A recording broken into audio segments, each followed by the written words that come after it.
Hello and welcome to Country Fried. My name's Ryan Harmon, and it's my privilege to be able to bring you the best country music conversations each week. I've been playing country music for over 10 years as a singer-songwriter, but long before that, I was a fan. I cut my teeth on George Jones, Merle Haggard, Loretta Lynn, and of course I can't forget about the music of my childhood, 90s country. Joe DiMessina, Clint Black, Travis Tritt, the list goes on and on. But as I got older, I noticed that even though country music went through a lot of changes from George Jones to Travis Tritt, it's still the same music that so many of us know and love. So I hope you'll join me as we talk to some of the people responsible for making that music and hear their thoughts on country music, the music business, and most importantly, what country music means to them.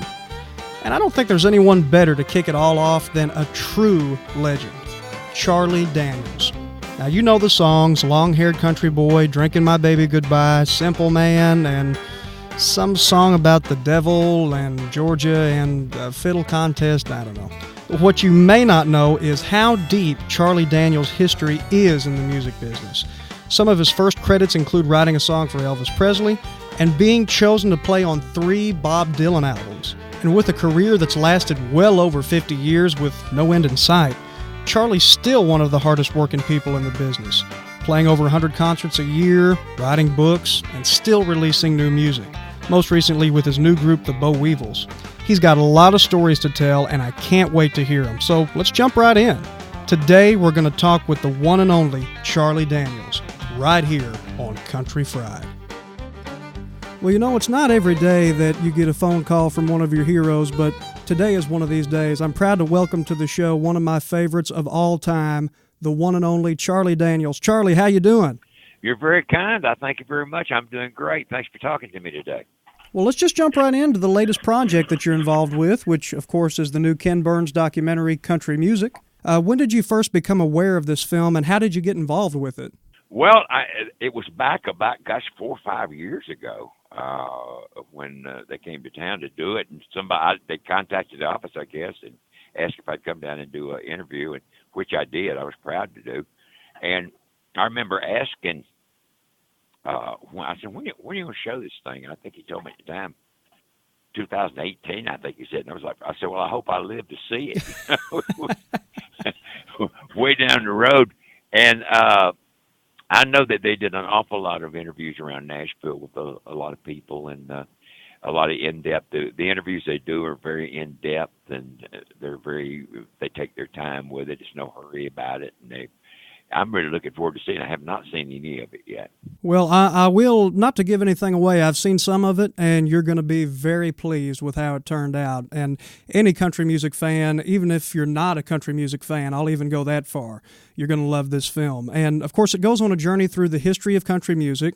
And so I thought, let's go through a little journey on the history of Charlie Daniels. Okay. Starting early on in your career, you started off with a really impressive resume right off the bat. You had a song recorded by Elvis Presley. How in the world did that come about? I was writing with a guy by the name of Bob Johnston. He was writing under a different name at the time for legal reasons. He's writing his wife's name, named Joy Byers, was the name that ended up on the song. But we wrote a song called It Hurts Me. And Bob was writing for a New York company that one of the publishing companies they dealt with was Elvis Presley's publishing, Elvis Presley Music and Gladys Music. And the song got to them, and somebody heard it, and they held it for Elvis for about a year in what they called his singles portfolio. And sure enough, he came to Nashville the next year and recorded it. And it was by far the biggest thing that had ever happened to me at that time. It was just, I can't even articulate what it meant. I mean, here was a guy that was playing bang slam dance music in beer joints and nightclubs 6 nights a week, and all of a sudden you wake up one morning and somebody tells you on the telephone, Elvis Presley just recorded a song you helped write. Elvis is the biggest artist in the world at the time. He's the biggest artist on the planet, and it was just breathtaking. It was mind-boggling. The biggest thing that had ever happened to me at that time. Well, did it make you think that songwriting was the path that you wanted to take as opposed to maybe being a recording artist? Not necessarily, because I have always viewed, for me, now, some people, some people, songwriting is the way they choose to go. But for me, I could never do anything that I would give up my instruments give up my performing for. That's what keeps me in this business, is performing. When I went to Nashville, there's been a couple of times I thought, well, I'll see if I can't work behind the scenes. I'll see if I can't be, do a combination of songwriting, record producing, studio musician stuff, and just stay off the road. And I couldn't do it. I just am addicted to live performing. That's what it's all about to me. That is the best. That's as good as it gets. And the other stuff, though it's satisfying and though I enjoy it, it's not me. And I've proven it to myself a couple of times when I attempted to do something different. I thought I could I thought I could produce records and do all these things, but it was not rewarding to me. So I put the band back. I say put back together. I put a new band together in about 1971 and started, looking for a record deal, and found a record deal and started recording and touring again. And that's really where my heart is. I can't imagine I enjoy the other facets, but nothing like walking on stage in front of a crowd. Well, and it certainly shows in your performances. But if I'm not mistaken, one of the things that kind of gave you a jump start to the point where you did get inspired to become a recording artist and search for record deals and search for live performances was a behind-the-scenes studio session that you had just by chance with Bob Dylan. Could you tell that story? Well, yeah, I was in, and I had moved to Nashville in 1967, and in '69, Bob came to town to do an album called Nashville Skyline. And it was not, a lot of people think that's his first album he did in Nashville. It was not.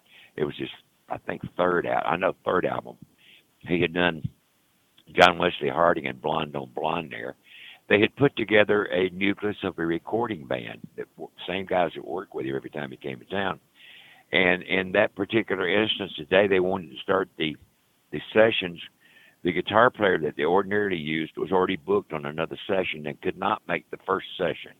So Bob Johnston brought me in to play one session, just one, and then I would leave and the other guitar player would come in. And we finished the session. I was packing my gear up.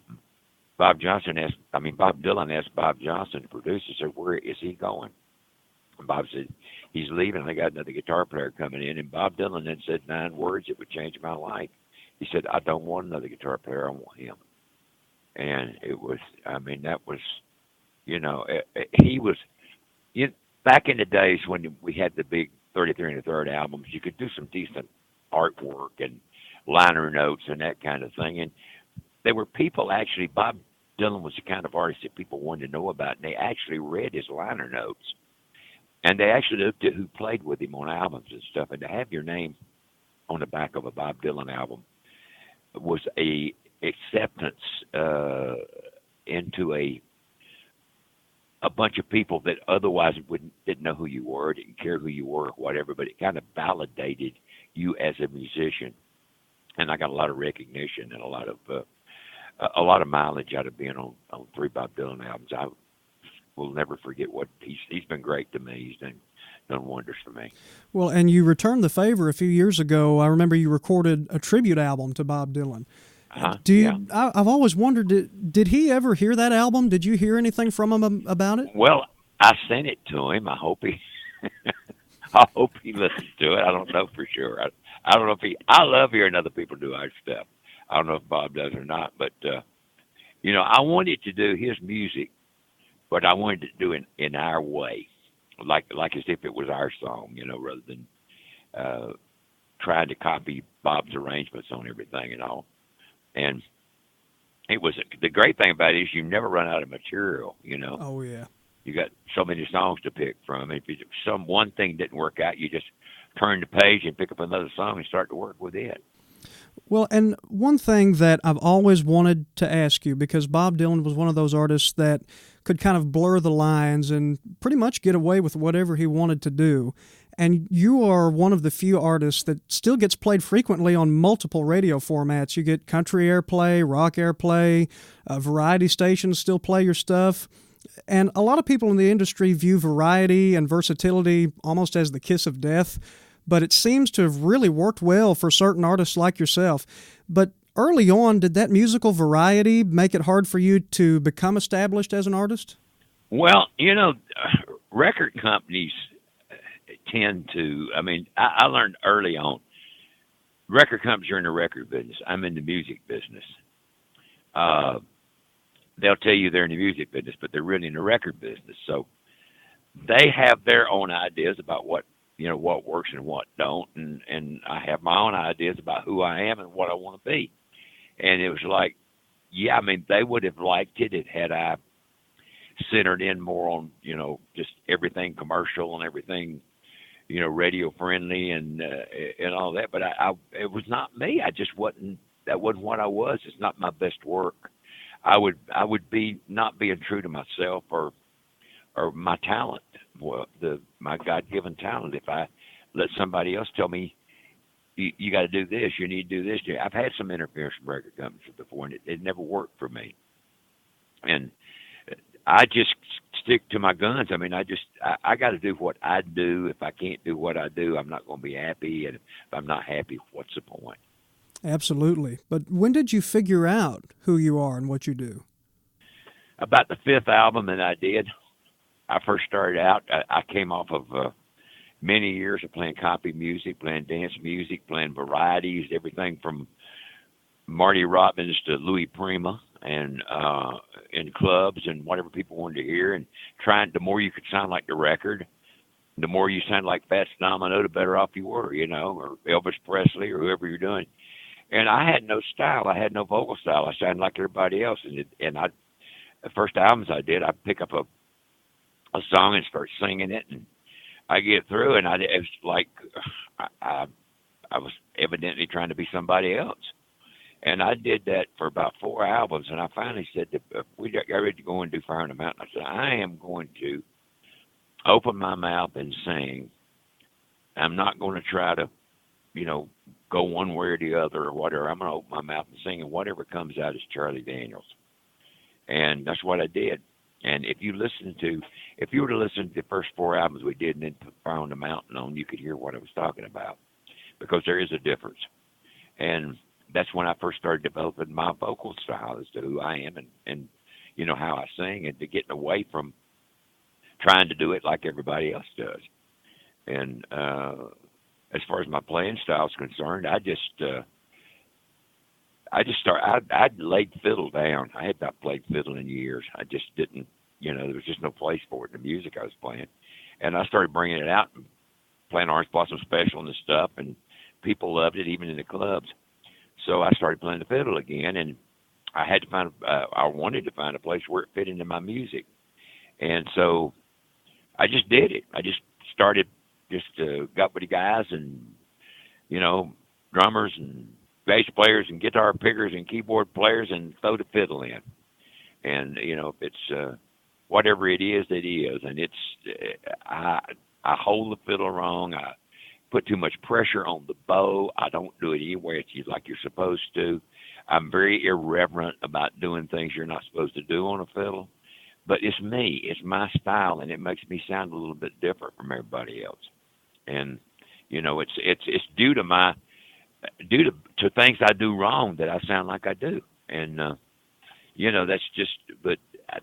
threw the fiddle in the middle of the mix, and it worked. And I started writing music around the fiddle. Started writing South's Gonna Do It Again in Texas. And 1979, wrote Devil Went Down to Georgia. And, the fiddle became a very big part of what I do. That's what people want. I open with the fiddle and close with the fiddle on the show.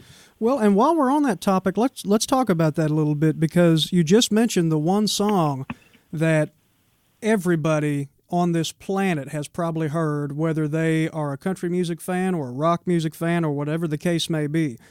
After Devil Went Down to Georgia was released and it became a huge hit, did that kind of have the reverse effect that you were talking about, where you were talking about putting the fiddle down to play the guitar? Did it ever worry you after that song became a hit that, oh no, maybe I'm going to have to put the guitar down now and be more exclusive to the fiddle? Did it ever have that effect? No, none at all. No, I used the fiddle where the fiddle was due, and I used the guitar where the guitar was due. Some songs the fiddle would not fit on, and some songs, some songs you just didn't want to. I mean, you'd have to be gilding the lily and try to do something that was just totally superfluous to even get a fiddle on some of the songs. But certain songs that we did it, like, the fiddle worked real good on, others it didn't. So the ones it worked on, I used it on. The ones that didn't, I played guitar or mandolin or banjo or whatever on that I felt like fit. Well, and anybody who's seen you perform knows that during the course of the show, like you said, you open with the fiddle and you close with the fiddle every time. But within that, you play guitar probably more than a lot of people may realize, and you're actually a very accomplished guitar player. I don't know how many people actually realize that. But during your shows... Well, I play... Oh, go ahead. Yeah, go ahead.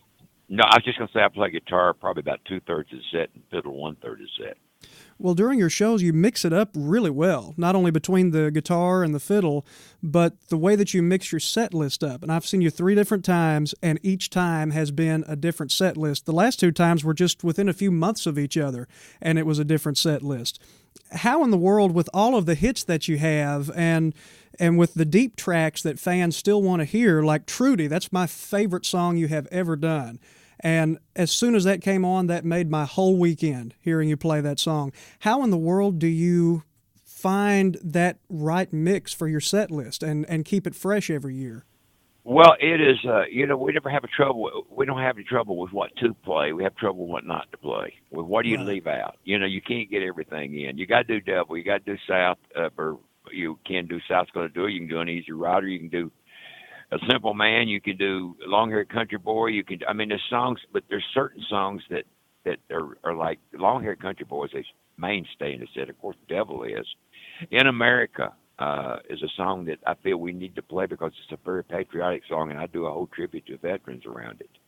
And we do Legend of Willie Swamp, and then you go from well, you've eat up half the set, you've eat up half your time there with what you got to play. So we got a new song. We got the song off the Bo Weaver's album. We got I like featuring the guys. I like so you end up with about 2 hours worth of music that you got to put into an hour and a half set. So I have spots that we could play. There's one spot that we could play several different songs on. Right now we're doing Saddle Tramp, but we could do Billy the Kid. We could do El Toreador. We could do Caballo Diablo if we want to change it up a little bit.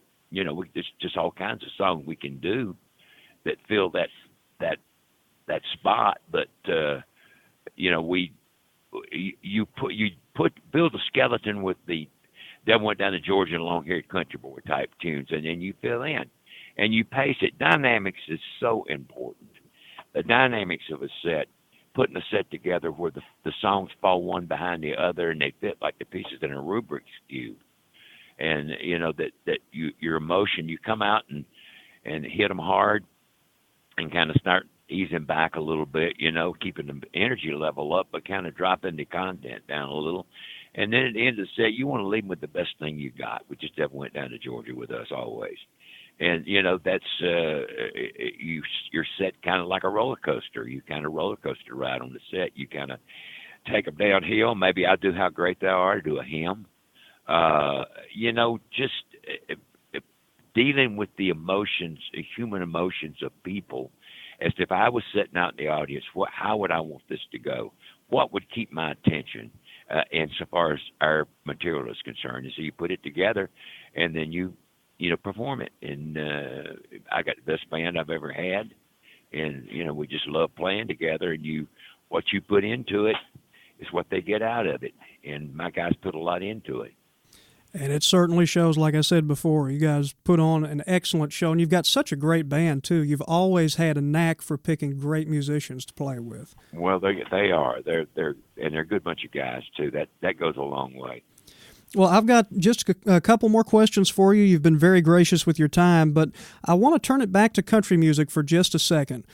And, nowadays there's a lot of discussion about what's country and what's not country. And to be fair, that discussion has been going on probably longer than most people realize. But even as country music evolved from Hank Williams to Travis Tritt, there were still elements that made it country music. What do you think makes a song country? Well, When we first started playing on country, a lot of our stuff crossed over from pop to country.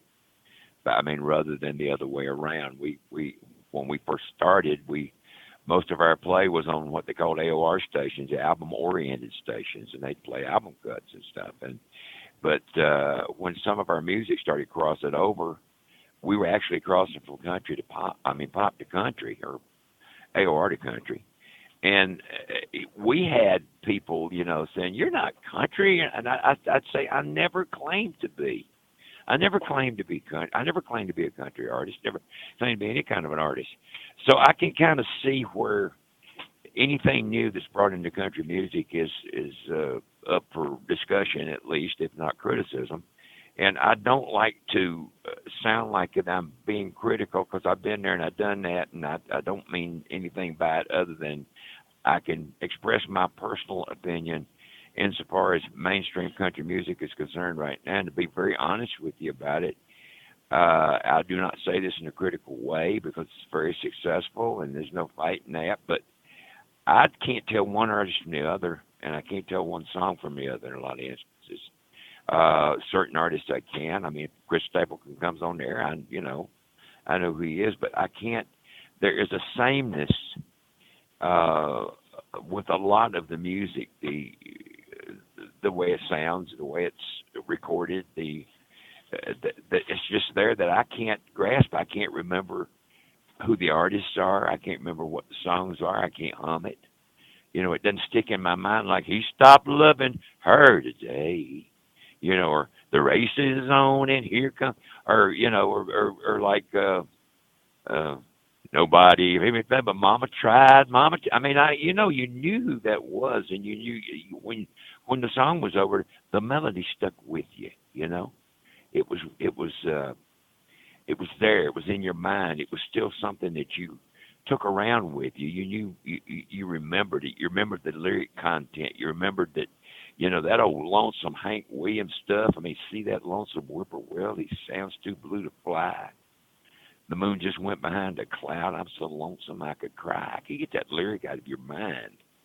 I mean, it's there. It's there for life. I still remember it. But I just don't hear that anymore in most instances. Now, there are some exceptions, the Chris Stapletons and the Zach Browns, and there's people that are an exception. For the most part, I can't, I just can't tell. I don't, and as I say, it's not a criticism, it's just an observation. I can't tell one artist from the other. I can't tell one song from the other. Well, and I noticed something with a lot of the examples that you just brought up. They all have a common theme, and it's something that I've noticed a lot with this documentary and the memories that people have been bringing up of what country has done for them and how it's impacted their life. The one thing that all of those songs you mentioned have in common was they had some kind of a meaning. They had the lyrical content meant something, and the artists themselves, their lives meant something. And a lot of times there was some overlap. Some of those Lonesome Hank Williams songs, I don't think he just pulled them out of nowhere. He probably was at times feeling just as lonesome as some of those songs he was singing. Oh, he lived them. There's no way you write music like that without living it. Absolutely. I mean, write it and sing it. He didn't just write it; he sung it. And nobody ever sang Hank Williams' song like Hank Williams did. There was a quality there when he sang a song. If he was singing a lonesome song, man, it was like you were lonesome right along with him. If he sung a happy song like Kalijah or Jambalaya or something, you were tapping your foot and, going right along with him there. But he had that ability to move you one way or the other, as did Merle Haggard, as did George Jones, as did so many of the great original or the traditional, I say, country artists did. And I just don't see that happening much anymore. It's just not. And like I say, it's not a criticism. It's just an observation. Well, that leads me right into my last question, and it's a broad question, but it's broad for a reason, because it could be anything that you think of. What does country music mean to you? Well, country music is what I cut my teeth on. Grand Ole Opry has been part of my life for as long as I can remember. I remember it's the first radio show I consciously know that I listened to. I know that I used to, and my family listened to it. It was part of our lives. It was part of culture in my part of the country. It was the kind of thing that out in the tobacco field on Monday morning, we all knew what song Webb Pierce sang tonight on Saturday night, you know. We all knew what joke that Minnie Pearl had told or Rod Bassfield had told, and we knew, we knew what was going on. We knew what they did. We knew the songs they sang. We felt like we knew them, and if a new song was out, well, did you hear so and so's new tune? But it was part of our lives, and it was a part of my life in a special sort of way that it's really hard to explain, because it personified my life at the time. It personified my rural surroundings. It personified, it was music that related to the life that I lived. I knew what working was. I knew what getting up before the sun did early in the morning, going out and putting a day's work in. I knew all about that. I knew the joy of, nobody appreciated Saturday like a country boy that was born back during my era, because it's the only day we had was Saturday. Sunday was sacred. You maybe played and stuff when you were little, but you didn't work on Sunday, and theaters were closed in the little towns, and I mean it was a sacred day. You went to church and Sunday school, and but the country music was about all of that. It was about the sacred Sundays and about the just going out and doing Saturday night being the Saturday, all day Saturday was a special day in the life of a country boy, and about the joys of the simple things, your first kiss, or your first real girlfriend, or your first getting put down by somebody, or getting in a fight with somebody, or country music talked about all that. There's not a facet of the simple life that people lived when I was younger that was not personified by country music. It was my life personified. It was truly the soundtrack of my life. And of course now things have changed and the music has changed, and everybody goes to town whatever time of day they want to. They don't keep Sundays. Everything's open on Sunday, and Saturday's not the special day it was, and it's not that same feeling. It's not that same thing, but it was like, it was everything from, it talked about like the silence of a fallen star. You know what a fallen star is. If you're a country kid, you've seen it. It's silent, it's beautiful, but it's like it lights up a purple night, and the moon just went behind a cloud to hang its head and cry. Or comb your hair and paint and powder. You sing loud and I'll sing louder. You be proud and I'll be prouder. Tonight we're setting the woods on fire. Or songs about mama. Or songs about daddy. Or songs about family. Or songs about sitting down and having supper with everybody. Come home at supper time. It's just that kind of lifestyle that I live. That kind of simple lifestyle that I live. Honor, honesty. Loyalty, patriotism, belief in God, belief in country, belief in treating people like you want to be treated. It was all country music, had it all. It was all written and sung and personified by what country music was and what it meant to me and what it still means to me. What those songs and those days and those experiences will be with me for the rest of my life. And I can draw on them at any time I want to. I can remember the simple life. I can remember how it was. I can remember the songs that were part of it. And that's what country music means to me. Well, I think you summed it up perfectly. And before I let you go, we have a game that we've been playing here, and it's definitely not easy. But we have a game called Outlaw, Tour, Repeat. And the way this works is I'm going to name 3 country artists. And of those 3, you have to outlaw one, meaning that you've erased their music from history forever. You have to go on tour with one of them. and you have to listen to one for the rest of your life. Oh, mercy. You said it wasn't easy. You're right about that. Okay, shoot at me. So let's start off with Fiddle Players. Okay. Bob Wills, Doug Kershaw, Alison Krauss. Well, let's see the categories again where you have to... The one I listened to the rest of my life was Alison Krauss. I'll put that. And what was the other two categories? I forgot. Outlaw and Go on Tour with that player. Doug is absolutely an outlaw. I mean, there's no two ways about that. As far as going on tour with somebody, who was the first one you mentioned? Bob Wills. Oh, yeah. Bob Wills. I've heard a lot of stories about Bob Wills. I probably would have enjoyed touring with Bob Wills. And just one more round just for fun. This is the Arkansas round.